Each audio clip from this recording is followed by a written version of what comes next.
Hello, this is Evan Edinger Travel, everyone's favorite travel channel that hasn't uploaded because, well, travel isn't really allowed. Personally, I find travel and tech mostly in a very similar field because you need a lot of good tech if you gotta get the good travel captures, and so that's why today we're gonna be talking a bit about my newest purchase, the Sony A7S3. I had a friend reach out to me this morning saying, Evan, do you plan on telling us your first impressions? And I was like, I don't really make that style content. I want to. And he was like, just do it. Here we are, PJ. This is for you. Okay, so this is the Sony A7S3.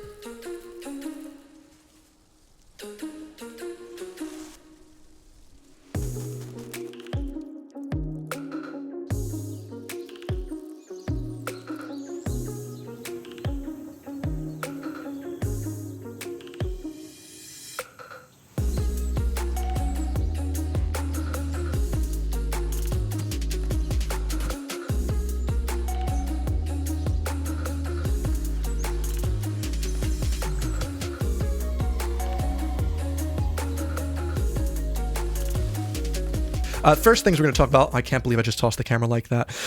I should not be trusted with this. Now, everyone's got their own reasons for wanting this bad boy, but for me, it was down to two main upgrades and the reason why I wanted this. The first one, you might judge me for because you're one of those hoity-toity people that are like, you're not a real person that uses cameras. The flip screen, guys. Honestly, being able to see yourself on screen as a self-shooter is just... It's just necessary. The fact that the A7 III didn't have it, I was just like, why? Why? This is, honestly, game changer. I hate people that use that word, but it is a game changer for someone that does travel vlogging full-time. When traveling is allowed, being able to see myself on the screen means I know I'm not peaking, I'm not overexposed, I know the composition is good, I don't have to worry about it, and I don't have to constantly be stressed because the amount of shots that I've had to do where I'm like, oh, that didn't really work out because the exposure changed and I have to go back in the settings. Now, the other main reason that I wanted this is that it shoots 10-bit 422 internal, which is phenomenal. The current camera I'm shooting on, to give you a quick example, shoots at 8-bit 420. This is the Sony A7 III. Now, you might not notice, you'll be like, oh, I can't really tell the difference that much. Why is this such an important upgrade? Let's just say you're trying to film the sunset. Well, the sunset is going in loads of different shades of pink to purple to red. It's very beautiful. Now, if you're shooting it at 8-bit, you're only able to get a certain number of colors. And so when it transitions between a shade of purple to a shade of red, there might not be enough colors in the 8-bit to transition fluently. And so you'll have a slight blocky pattern if you really zoom in. And so if you shoot in 10-bit, which has over 1 billion colors versus the 16.7 million in 8-bit, you're going to notice. And so this is going to make my videos so much more color accurate, so much more beautiful. And that is basically one of the biggest reasons why I got this. Now, in terms of bumping the microphone there. But right off the bat, some first impressions I have noticed about this bad boy are, one, the battery actually doesn't last quite as long as it does in the A7 III. It's the same exact battery, sure. However, because this thing is doing so much more and is so much more powerful, it's using a lot more of its gas, you could say, or petrol. Petrol doesn't have the same ring to it, does it? And so if you only have one battery because you only have this camera, maybe think about possibly buying a spare. Luckily, I have the A7 III, and so I can just use the spare battery, but I have noticed already after one day of shooting, this uses considerable more energy. Also, in regards to the power, I have been able to charge it with USB-C, which is the standard way that I like to charge it. Just plug in my MacBook Pro cable and bam, charges the A7S III. Amazing. However, I haven't been able to get it to charge through the multi-port, usually the micro USB. Usually I use the one from the A7 III. It wasn't charging, wasn't lighting up. Don't really know why. Maybe that's a bug, or maybe that's actually not allowed anymore. Don't know why. Port's right there. But that just seems to be something that I'm dealing with at the moment. For those of you coming from a previous Sony Alpha camera, the grip is just 10 out of 10 amazing. Like, yet again, it's these little small upgrades that make you go, is that really that big of a deal? It actually is. Like on the A7 III, the other day I went out and took some street photography and I forgot my... You know what? I wear a neck strap, okay? I like safety. I forgot it. So I'm walking around with this claw grip, but the pinky constantly falls off in the A7 III. This one is just enough bigger and just comfortable enough. It fits perfectly, and I love it. Small things, but I like it. Now, I spent the first 3 hours of this camera's life basically just going into every single page of the incredibly long menu system, all the settings, and messing around with the buttons to make them my own for my workflow. I remember when I first got my Sony A7 III, I watched YouTubers' videos that were like, here's what you got to set your buttons to. This is what you got to do. And I would just listen and be like, okay. And then I found myself frustrated because I was like, what is this one doing there? I don't really need that. And it turns out it's because that fit their workflow. So my workflow personally, as someone who shoots photos and shoots videos, I want things to work for both of those at the same time. And so like I have my C2 button here set to be the picture profile. So that way I can shoot with a different gamma if I'm shooting in video, or if I want to quickly switch back to photo, I can go boop, turn off the picture profile. C4 down here, that's my white balance. C3, I used to use for super 35 mode so that you can get a lot more out of the range of your lens. However, as this is only 12 megapixels, you can't really do that. Not quite, unless you want to shoot in HD. Not me personally. So I just have the C3 button mapped to the focus mode so I can switch from autofocus to manual if I want, quick on the fly. Also, they moved the record button up here. It looks nice. I miss the C1 one being there, but I'm sure I'll get used to it. Now, while we're on the topic of the menu system, it cannot be understated, basically. This menu is so much better. Obviously, everyone has griped for years and years about how bad Sony's menu system has been. Now, as someone who came from Canon last year, oh my gosh, it's like just opening up a DAW for the first time. Like, you open up Logic Pro, you're like, I have no clue what's going on. You know, it's just so confusing. Now, this new menu system, even though I am now fully accustomed to the menu in the A7 III, and gosh, I know where everything is now because I went through the pain and suffering, I already understand this one so much better. There's pages on the left, you go through, and there's like subfolders and subfolders, and already I've gone through and found every single setting I needed and added it to my Menu section. My Menu section, I would highly recommend if you've just picked up your Sony A7S III, please just spend the extra hour or so putting the menu things that you use the most and are going to need the most in your My Menu. That way you can just quickly get to it and not have to hunt through. Even if it is intuitive, still makes more sense to have all the stuff you really want in your favorites, basically. Personally, in My Menu, I've got my picture profile, white balance, steady shot, focus mode, interval shoot function, which basically allows me to shoot time-lapse photos. I just want to have that available. Format, very useful for erasing the memory card, don't have to look for it. Also got stuff about zebras in here, the NTSC to PAL mode, just in case I'm traveling to the US and I need to switch to the other electronic system. So that's how I have mine set up. If you guys want a full video on how I have all these settings done, I might do that. I honestly don't know if you guys want to see that, but I can do that in the future. Tell me in the comments. Now, I did already mention how I have mine set up for my workflow as a photographer and videographer, but Sony has this new setting. I believe it's in page 3 of the toolbox folder in this menu system that allows you to have different settings saved for still and video. It is the tiniest thing that has saved so much time. If I'm out taking photos of people like, oh my gosh, that's a nice one, boom, boom, boom. Oh, I want to shoot some video. Okay, hold on. Now I got to turn on the picture profile, switch the white balance to this other mode here, maybe mess with the zebras. Don't have to do that anymore. All of that is now saved in different modes. So if I'm in movie mode, it knows that my shutter is going to be at 50, so I can hit that nice blur. And as soon as I switch to manual photo mode, well, the shutter is now at 350 where I'd left it last time. Is that even a good shutter? I don't know. Basically, it's just saved me a lot of time of having to constantly dial in settings. Now you don't have to if you're constantly switching from photography to videography. And on that topic, obviously it's an elephant in the room, but it must be stated, this is only 12 megapixels. This obviously is a video-centric camera. You can still take photos with it, and I have taken some photos with it so far, but you really have to nail the composition perfectly. There is no play, there is no I'm gonna move this around, and it still takes really, really gorgeous photos, which are totally great for Instagram and uploading. But personally, every time I take a photo, even though I don't think every photo I'm going to post, I'm going to blow up and put on my wall, I want the option. Okay, and so that's why probably when the A7 IV comes out in 2021, I'll be getting that one as my photography camera. If it has 10-bit 422, I might use it full time. But for the time being, this boy's pretty darn good. I'll probably be bringing this A7 III with me also on trips just because I want that 24 megapixel resolution just so I have more play to work with the composition. But did want to say that, not really for photography, even though it has the best viewfinder I've ever seen in my entire life. I literally, you look through this thing, it's wild. You might be like, Evan, you're looking at a black screen because you have the lens cap on. That's how crazy good it is. It's true black. No, but for real, this is the best viewfinder I've ever seen. It's wild that when I compared the viewfinder here to the viewfinder on the A7 III, I was able to tell immediately when you move yourself or you're moving around in the viewfinder in the A7 III, there's like a half a second input lag. That's not really that big of a deal, but when you see it when it doesn't lag, it's like, oh my God. Also, it's like I'm looking at a 4K TV in there, almost like I'm looking straight out into the world beyond, like a sheet of glass is just between me and the world. It is that high quality. If you get a chance to use this, I would say check out the viewfinder. It's really cool. However, it's a video-centric camera. Why has it got such a good viewfinder? Shove this stuff in like an A7 IV. Please, please give it this. The rumors are that it's not going to be in the A7 IV, and I will cry because this is so freaking nice. Also, quick note, as I've come from the A7 III, I find myself constantly using the little wheel here and up and down arrows when it has a full touchscreen.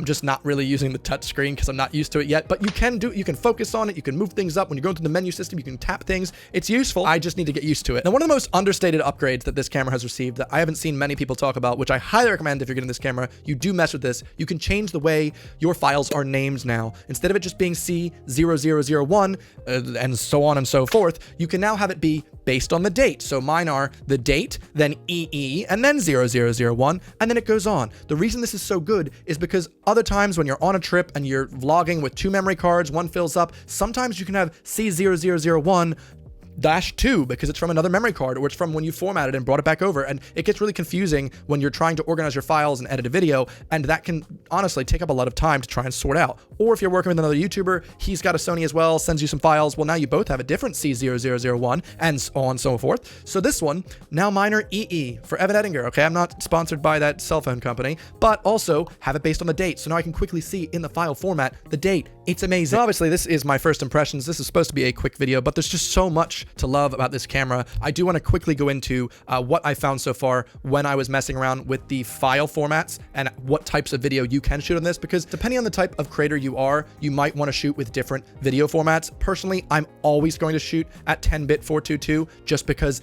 I can, and it's that much better. However, I have my limits, okay? There are 3 different types of 4K you can shoot on this camera: the XAVC-S, the XAVC-HS, and the All Intra. I went through each of these modes and shot video for all of them, and basically wanted to size up, like, is this file too large? Because one of them, this is a 128 gigabyte card, and if it says I've got 47 minutes left of a brand new card, that's just not gonna work for me. So many of my trips that I have, I'm shooting for weeks at a time, and I'm not made of money because I spent my money on this, okay? I'm not gonna buy 1,000 more $50 cards, you know, that's just not gonna work for me. And so personally, I use the XAVC-S, that's the H.264 format, just because it allows me to get just under 2 hours of footage at 25p because I shoot PAL.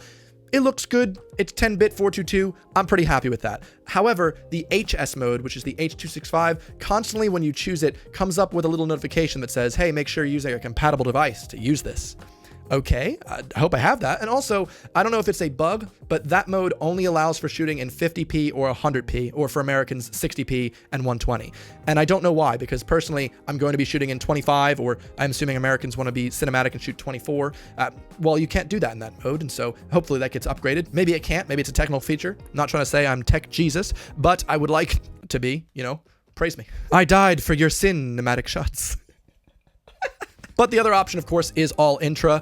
If you really want to shoot with that, your All Intra data, it's just way too big. That thing is like 600 megabits per second. I cannot handle that. That is just, you're not going to have much space left on your thing. Sure, it's going to probably look a tiny amount better, but I just don't think it's worth it. Like I said, I've looked at the clips back and forth, and I personally find that the XAVC at 140 megabit per second at 25p, fine enough for me. I won't be shooting at 50 frames just because it takes up so much more space, and a lot of people still have an aversion to 50p. I know The Hobbit was quite bad for me. It was like, what's going on here? But even some videos I see online, I'm like, that's too smooth. Just a bit too smooth. Now, the last bit I thought would be interesting to talk about is what I set my picture profiles to. I found that almost every single YouTuber that has made a video on this device all shoots in standard, and they say, well, this is what the average person's gonna shoot with. And I'm like, well, what if I'm not the average person? What if I'm special? And then sometimes they'll shoot in slog 3 because, wow, it's got really good high dynamic range. But personally, I find HLG3 just has so similar to the amount of high dynamic range that Slog 3 has. I could pronounce it S-Log, guys. I just like pronouncing it Slog, okay? Leave me alone. Slog 3 is so much more difficult to grade. I know that there's a LUT that comes with Final Cut Pro. I can just slap that on and it looks a bit better. And I do like the color science so much more than the A7 IIIs, but I just really like shooting an HLG3. I find it easier to grade. It's a bit brighter. I expose to the right, move it a bit left, slap on a leaming LUT, and then bam. It's not too shabby, and then I can grade it from there, and it looks nice pretty much there. Like, if I wanted to, I could upload my video straight like that, but obviously, I have more to play with. The example that I made about why I shoot with a picture profile and gamma like HLG3 or like S-Log3 instead of standard is shooting with a standard picture profile is like going to the bakery and buying a cake. It comes with icing, and there you go. There's your cake. You can eat it. You can probably try and put sprinkles on it, but you're not really going to be able to push the icing that much. It's kind of finished. However, if you do it in HLG3 or Slog 3, Slog 2, Cine 2, Cine 4, all these different gammas, you get the cake, and the cake is much larger, right? You got a lot more cake. There's no icing. Well, that's fine. You got more surface area. You can do whatever you want with the icing. You can do it. You can make art, okay? I'm talking about art. I want to make a delicious cake and I want it to be bigger, okay? And that's why I shoot with picture profiles. Hope that made sense. Oh, by the way, on the topic of shooting S-Log3, this is probably a user error, but I found that I cannot get the zebras to come up so I can see if my shot is exposed correctly when I'm shooting in S-Log3. It just doesn't work. And of course, yes, I was starting off with the 100 plus, so anything above 100 IRE gets overexposed. Where's my zebras? They're not there. So then I read up online, found out, well, that's because S-Log3 stops at like 93, 94. So I turned it down. Still no zebras. Couldn't really expose it right. I'm not in the business of eyeballing, okay? I've got a big tool here. I want to use it well. Do not quote me on that. And so that's why, another reason why I shoot HLG3, because I know that gamma front and back, and it just works for me. Also, by the way, quick note, Final Cut Pro has edited my files like a dream. However, I have noticed that for some reason, Apple's Finder here does not enjoy the Sony A7S3 files. And in fact, some of them, depending on what type of format you're recording in, will show a little preview, while other ones just give you an MPEG-4 QuickTime file. You can't preview it, you can't spacebar any of them, you can't really look at them at all until you put them in whatever application you're editing your videos in. Now, I did just get an update to my MacBook Pro just today that was like, Apple is updating XAVC for professional video editors. I'm like, hell yeah, here we go, it's gonna fix. I complained about it, was just about to film this.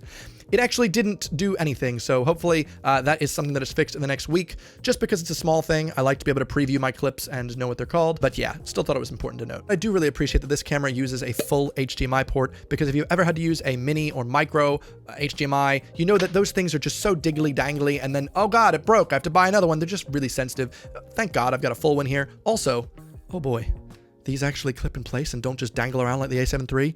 Thank you. And guys, if you are buying the Sony A7S III because you want better stabilization, I've got news for you. It's God tier. Oh, obviously there's better stabilization supposedly out there, but coming from the A7 III, turning on this active stabilization, which does incur a 1.1 time crop, which honestly I haven't really noticed much of a difference. It is crazy. I'm walking around not even doing the ninja walk or whatever it is. I'm not ninja stepping. I'm just walking around, and this thing is so much more stable. That is, yet again, God, I hate using this word. It's a game changer, okay? If you're doing travel vlogs, if you're vlogging outside using this as your kit, you are going to get so much steadier shots. I invested $350 in a Weeble S, which is a really good quality gimbal that works with no matter what I put on it, and it's so that I can get those steady shots when I'm traveling. Don't really need it anymore because this one is just so good. I cannot believe how incredible the stabilization on this camera is. Now, hypothetically, I have heard tale that you can turn off active stabilization, get that full non-cropped video, and then put it in a Sony application and it reads the gyro data or whatnot. I'm not using that workflow right now. Personally, the 1.1 crop, totally able to deal with, and it looks absolutely stunning. I'm going to do that for anything outside the house. Whereas when I shoot my main channel videos from now on, obviously I don't need to have it stabilized. It's on the tripod, should be fine. But I am shooting this one, for instance, on an Atomos Ninja 5 external recorder, which with the A7S III, you can record in RAW. Am I going to do that? Maybe once, just to mess with it. I can record RAW. I was just going on about how good 10-bit is. Imagine RAW! I can't imagine. It's gonna be wild. I'm probably just gonna be recording 10-bit though, because I'd like to maybe record more than 2 minutes before running out of space on my 2 terabyte hard drive. So, long story short, this camera, I waited for it for so long. I have no regrets. I'm very, very thankful that I invested in it. I'm very happy to start using it. I'm going to Cardiff tomorrow, doing a travel vlog from South Wales. So hopefully, if you're subscribed to this channel, you'll be seeing that. You can see firsthand what this looks like when travel vlogging. Also, to note, I am very thankful that I did jump ship. I've seen so much bad press from all the other camera brands who have tried to come out with different cameras and have just failed miserably, and I'm just very thankful that this one has hit the mark in every possible way. Thank you, Sony, for this lovely camera that I paid full price for. I don't know why I said thank you. Thank you for making it, basically, because as a creator, it's just made my job so much more fun. I feel like it's allowed me to capture what I want to capture, and hopefully, if you've got one as well, please tell me in the comments. Are you excited about this? What are you messing with the settings? And also, do you want to see a further video from me talking about how I set up like my file formats, my HLG3, or what my settings are, what my menu system is? Because I think that's quite interesting. I like watching videos like that, so I could also do that. Tell me what you think, and thanks for watching this first ever Evan Tech video. Hopefully, more to come. Depends. I'll see you guys in my Cardiff video coming this weekend, or rather right after, and I'll see you next time. Goodbye.